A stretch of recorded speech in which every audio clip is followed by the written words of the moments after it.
दोस्तों, क्या आप जानते हैं कि जो प्रधानमंत्री के बॉडीगार्ड जो हर समय उनके साथ रहते हैं, इस खास सूटकेस में क्या रखते हैं? या फिर एक देश ऐसा भी है जहां के लोग मिट्टी की रोटी खाने को मजबूर है? या फिर ये तो आप जानते ही होंगे कि इस पृथ्वी पर सबसे ठंडी जगह कौन सी है जहां लोग बसते हैं? ये भी नहीं जानते तो कोई बात नहीं, बिना किसी देरी के शुरू करते हैं आज का ये सफर।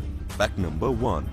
दोस्तों, क्या आप जानते हैं कि एक पूरी की पूरी एयरलाइंस कंपनी सिर्फ 20 रुपए में बिक गई थी? अब आप बोलेंगे कि भाई बेवकूफ क्यों बना रहा है? एक विमान को खरीदने के लिए जब 500 करोड़ रुपए से ज्यादा चाहिए होते हैं, तो पूरी एयरलाइंस कंपनी सिर्फ 20 रुपए में कैसे बिक सकती है? तो दोस्तों, आपको बता दूं कि ये कहानी टोनी फर्नांडिस नाम के एक कमाल के शख्स की है, जो आधा भारतीय और आधा पुर्तगाली था। टोनी फर्नांडिस ने लंदन स्कूल ऑफ इकोनॉमिक्स से बिजनेस की पढ़ाई की और फिर वार्नर म्यूजिक हेडक्वार्टर मलेशिया में काम करना शुरू कर दिया। तब कंपनी भारी घाटे में चल रही थी, लेकिन टोनी फर्नांडिस अपनी सूझबूझ के दम पर कुछ ही वक्त में लॉस से निकाल कर प्रॉफिट में ले आया कंपनी को। फिर जब कंपनी अमेरिका ऑनलाइन के साथ मर्ज हो गई, तो टोनी फर्नांडिस ने अपने पद से इस्तीफा दे दिया। वो एयरलाइंस इंडस्ट्री में बहुत इंटरेस्ट रखते थे।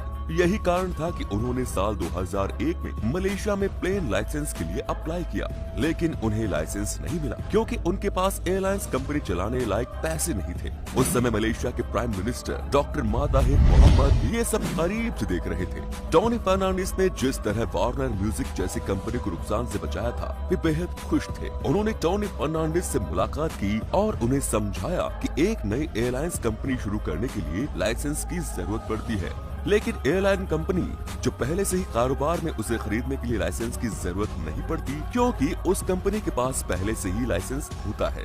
इस पर टोनी फर्नांडिस ने कहा कि उसके पास इतनी रकम नहीं है कि वो एयरलाइन कंपनी खरीद सके। इस बात पर प्रधानमंत्री ने हंसना शुरू कर दिया और उन्होंने टोनी फर्नांडिस को मलेशिया की स्टेट एयरलाइन एयर एशिया को बेचने की बात की, जिसके लिए उन्होंने सिर्फ टोनी को 17 रुपए देने को कहा। एयर एशिया जैसी कंपनी घाटे में चल रही सरकार पर भारी बोझ था, इसीलिए प्रधानमंत्री एयर एशिया को बेचना चाहते थे और इस तरह दोनों का काम बन गया। एयर एशिया को टोनी फर्नांडिस लॉस से प्रॉफिट में सिर्फ 1 साल में लेकर आया और अगले कुछ ही सालों में उसने सारा कर्ज का भुगतान भी कर दिया। और दोस्तों, आज एयर एशिया 25 देशों में ऑपरेट करती है। क्या ये किसी कमाल से कम है? नंबर 2। दोस्तों, इस फैक्ट में एक ऐसी इंफॉर्मेशन है जो बहुत ही गिने चुने लोगों को पता है। आपने अक्सर देखा होगा कि पीएम के साथ जो एसपीजी के कमांडोज होते हैं, उनके हाथों में हमेशा एक ब्रीफकेस होता है। लेकिन क्या आप जानते हैं कि इस ब्रीफकेस में होता क्या है? आप में से कुछ कहेंगे कि इसमें इंपॉर्टेंट डॉक्यूमेंट्स होते होंगे, कुछ तो इसमें न्यूक्लियर बटन तक बता देते हैं। लेकिन दोस्तों, इसमें ऐसा कुछ भी नहीं होता। इस खास सूटकेस को कहते हैं portable bullet proof shield. Modi ji के साथ जो कमांडोज आपको ब्रीफकेस लेकर चलते हुए दिख रहे हैं, असल में वो एक पोर्टेबल बुलेट प्रूफ शील्ड है, जिसे किसी आतंकी हमले के दौरान सुरक्षा के लिए खोला जा सके।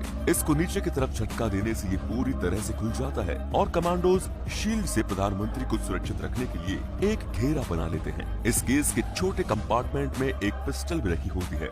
तो झट से इस वीडियो को आप लाइक कर दीजिए जनाब। Fact number 3। दोस्तों, इन सर्दियों में पारा इतना नीचे गिरा कि ठंड ने कई दशकों के रिकॉर्ड तोड़ दिए। कई दिन तो ठंड की वजह से स्कूल भी बंद रहने पड़े, और ये भी तब जब पारा 0 डिग्री के ऊपर ही रहा। लेकिन दोस्तों, अगर मैं आपको एक ऐसी जगह के बारे में बता दूं जहां पर आम तौर पर -30 डिग्री सेल्सियस रहता है तापमान, और बच्चे किसी और दिन की तरह स्कूल जाते हैं, पढ़ते हैं, तो आप कहेंगे ये नामुमकिन है।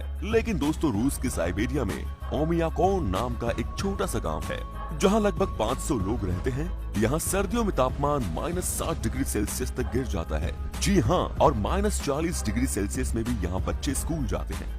यहाँ लाइफ बहुत टफ है, लेकिन यहाँ रहने वाले जिंदा दिल लोगों से ज्यादा टफ नहीं। यहाँ अब तक का सबसे ठंडा तापमान -67.8 डिग्री सेल्सियस रिकॉर्ड किया गया है। मंगल ग्रह के आसपास भी इसी का तापमान होता है। ये बहुत ही ठंडा है। वहीं इस पृथ्वी पर ईस्टर्न अंटार्कटिक प्लाट्यू सबसे ठंडी जगह है, जहाँ तापमान -93 डिग्री सेल्सियस तक गिर जाता है, लेकिन वहाँ कोई भी इंसान नहीं रहता।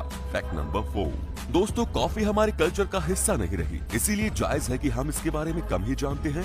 दोस्तों, जब भी आप किसी रेस्टोरेंट में कॉफी ऑर्डर करते हैं, तो कॉफी के कई वेरिएंट्स आपको मेन्यू में देखने को मिलते हैं, जैसे एक्सप्रेसो, फ्लैट व्हाइट, कैपेचिनो वगैरह। लेकिन क्या आप जानते हैं कि इनमें क्या फर्क होता है? जी हाँ, मैं जानता हूँ कि व्यूअर्स में सिटी ड्वेलर्स बोलेंगे कि ये भी क्या कोई फैक्ट है, लेकिन दोस्तों हम ये वीडियो शहरी ज्ञानी लोगों के लिए नहीं बनाते, इसीलिए ये बताना जरूरी है। तो दोस्तों एक्सप्रेसो कॉफी सबसे स्ट्रॉन्ग कॉफी होती है जिसमें और कुछ नहीं बस थोड़ा सा कॉफी पाउडर और पानी होता है। ये अक्सर दूसरी तरह की कॉफी के बेस के तौर पर इस्तेमाल की जाती है। दूसरी होती है फ्लैट व्हाइट जो एक्सप्रेसो कॉफी में दूध डालने पर बनती है। हम अपने घरों में अक्सर कॉफी का यही वर्जन पीते हैं। तीसरी है कैपेचिनो जिसमें एक्सप्रेसो कॉफी मिल्क और मिल्क फार्म बराबर मात्रा में होते हैं, और अगर इसमें दूध की मात्रा को बढ़ा दे तो ये बन जाती है लेटे। समझे कुछ? अब अगली बार धोखा न खाना।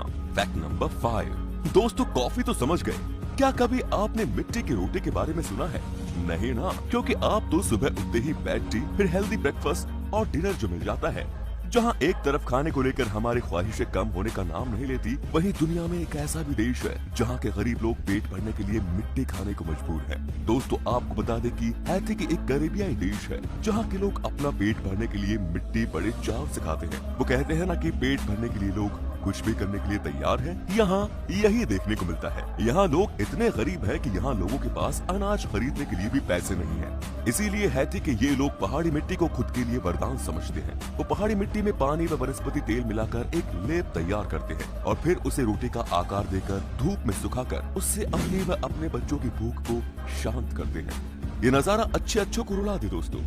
फल, दूध और दही जैसी चीजें इनके लिए सपने जैसा है। हैती के लगभग 59% बच्चे अनीमिया के शिकार हैं। इसीलिए दोस्तों भले ही आपके घर में किसी भी चीज की कमी न हो, जो भी बोले वो हाजिर हो जाएं, जिस कारण आपको चीजों की कद्र न होती हो, लेकिन दोस्तों आपको जो भी मिला है उसकी कद्र करें, क्योंकि कई लोग इस दुनिया में मिट्टी तक खाने को लाचार है।